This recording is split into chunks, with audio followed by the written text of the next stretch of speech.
Sir గత 2 వారాల నుంచి ఏదైతే ప్రతి ఆఫీస్లో ఫైళ్ళు దగ్ధం అవుతాయని ఎలా చూస్తారు? ఫైళ్ళు దగ్ధం అవుతుందండి.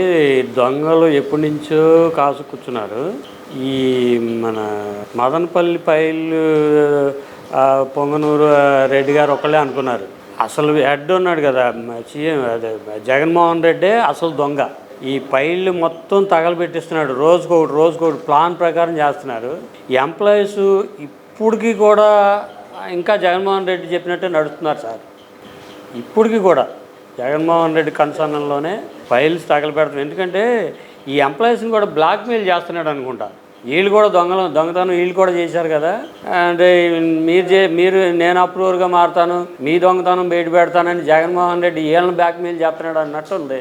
అయితే ఎక్కడ చూసినా ఇంకా జగన్మోహన్ రెడ్డికి సంబంధించిన మనుషులు ఆ డిపార్ట్మెంట్లో ఉన్నా ఎందుకని వాళ్ళని పక్క దొరికించలేకపోతుంది గవర్నమెంట్ వచ్చిన తర్వాత కూడా? ఈ ఎంప్లాయీస్ అంత తేలికైన విషయం కాదండి. ఒకేసారి ప్రక్షాళన చేయడానికి అంత తేలికైన విషయం కాదు. బాబు గారు చేస్తున్నాడు కానీ ఒక్కొక్కటి చేసుకుంటూ వస్తున్నాడు. కానీ ఇంకా మార్పు రావాలంటే ఇంకా అసలు ఈ పోలీస్ డిపార్ట్మెంట్లో కూడా ఇంకా కొన్ని మార్పులు జరగాలండి. కరెక్ట్గా పట్టుకోలేకపోతున్నారు. ఇంటెలిజెన్స్ రిపోర్ట్లు కూడా అసలు కరెక్ట్గా క్యాచ్ చేయలేకపోతున్నారు. ఎందుకంటే అతను ఒక క్రిమినల్, రాజకీయ నాయకుడు కాదు జగన్. ఒక క్రిమినల్, ఒక దొంగ. ఏ విధంగా ఎప్పుడెప్పుడు ఎలా ప్లాన్ చేయాలో ఒక క్రిమినాలిటీ చేసినట్టు చేస్తున్నాడు. వీళ్ళకి అంత చిక్కకుండా అతను సైలెంట్గా ఉన్నాడని వీళ్ళు అనుకుంటున్నారు. అతను ఎంత సైలెంట్గా ఉంటే అంత వైలెంట్గా కింద నుంచి చేయాల్సినవన్నీ చేస్తున్నాడు. అయితే మొన్న మధ్య ఐఏఎస్ ఐపీఎస్ మీద చర్యలు తీసుకున్న దాన్ని కూడా వైసీపీ ప్రో పేపర్ అయిన సాక్షి కానీ మిగతా వాళ్ళ ఛానల్లో కానీ గవర్నమెంట్ ఏదో రాజ్యాంగం మీద దాడి చేస్తున్నారు, రాజ్యాంగ హక్కులు హరాయిస్తున్నారని చెప్పి అన్నారు. నిజంగా రాజ్యాంగ హక్కులు హరాయిస్తున్నారు ఈ విషయంలో? రాజ్యాంగం గురించి మాట్లాడే అసలు హక్కు జగన్మోహన్ రెడ్డికి లేదండి. అసలు రాజ్యాంగం అంటే జగన్మోహన్ రెడ్డికి తెలుసా? జోగి రమేష్ గారు రాజ్యాంగం గురించి ఇప్పుడు మాట్లాడుతున్నాడు. అసలు రాజ్యాంగం గురించి ఆ రోజుల్లో ఏమైంది? 5 సంవత్సరాలు ఏమైంది రాజ్యాంగం? 5 సంవత్సరాలు రాజ్యాంగం ఎట్టిపోయిందండి. ఇప్పుడు రాజ్యాంగం గుర్తొచ్చింది వీళ్ళకి. అంటే నీళ్లు నాకెందుకు వచ్చేప్పటికి నాకు అదే తడి తగిలినట్టు రాజ్యాంగం ఇప్పుడు గుర్తొచ్చింది. అసలు రాజ్యాంగం తెలుసా వీళ్ళకి? రాజ్యాంగం తెలిసినట్టు ఒక్క పని కూడా చేయట్లేదు వీళ్ళు. వెళ్ళి పిచ్చి మాటలు ఇంకా రెచ్చగొడుతున్నారు. ఇంకా ఇప్పటికీ సైలెంట్గా ఉంటే ఏదో బాబు గారు ఆలోచిస్తున్నాడో వదిలేద్దామని ఇంకా బాబు గారిని రెచ్చగొడుతున్నారు. మనిషిని రెచ్చగొడతారు, దొరుకుతారు.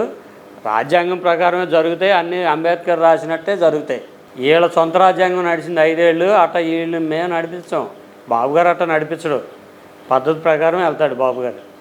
అలాగే చూసుకుంటే పోలవరం డయావాల్ ఫ్రమ్ విషయంలో అంబటి రాంబాబు మేము ఉన్నప్పుడు బాగానే ఉంది, ఈ గవర్నమెంట్ వచ్చిన తర్వాత పోయిందని చెప్పి ఆయన చెప్తున్నాడు.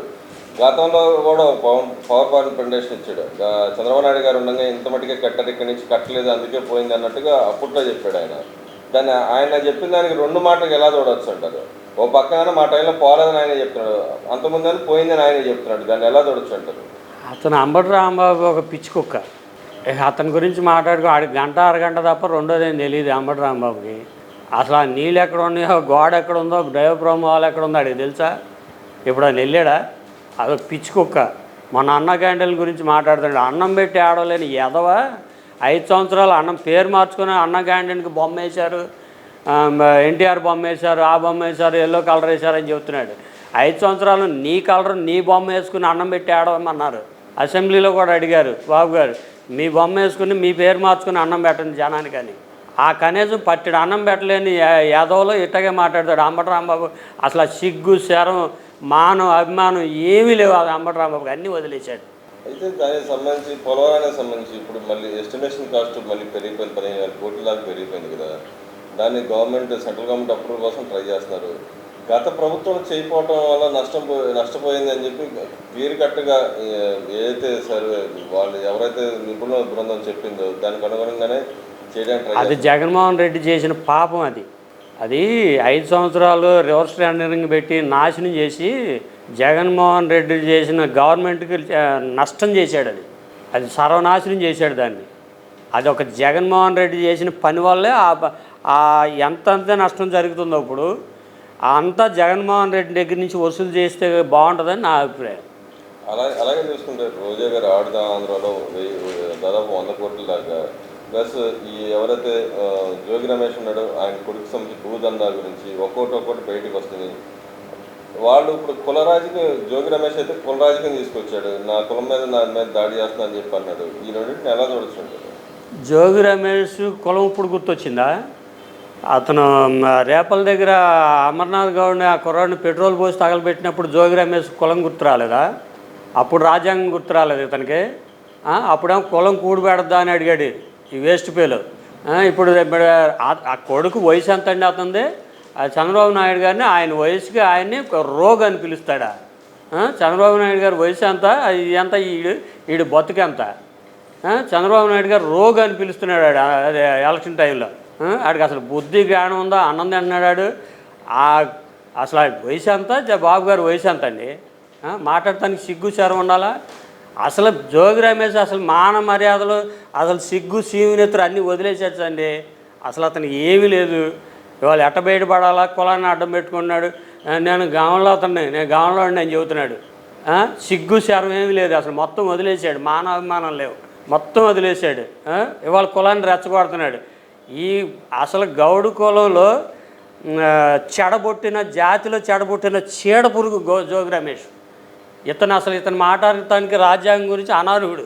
ఇతను అసలు కులం నుంచి ఎలివేయాలి ఇతను అసలు రాజ్యాంగంలో చీడ పురుగు, ఇతను పనికిరాడు. అలాగే రోజా గారి విషయం, ఆడదాంధ్రలో 100 కోట్ల దాకా అవినీతి జరిగింది, ఆమె మీద కూడా సిఐడి విచారణకు ఆదేశించారు. దాన్ని ఎలా చూడుతుంది? రోజా 100% దొరుకుతుంది.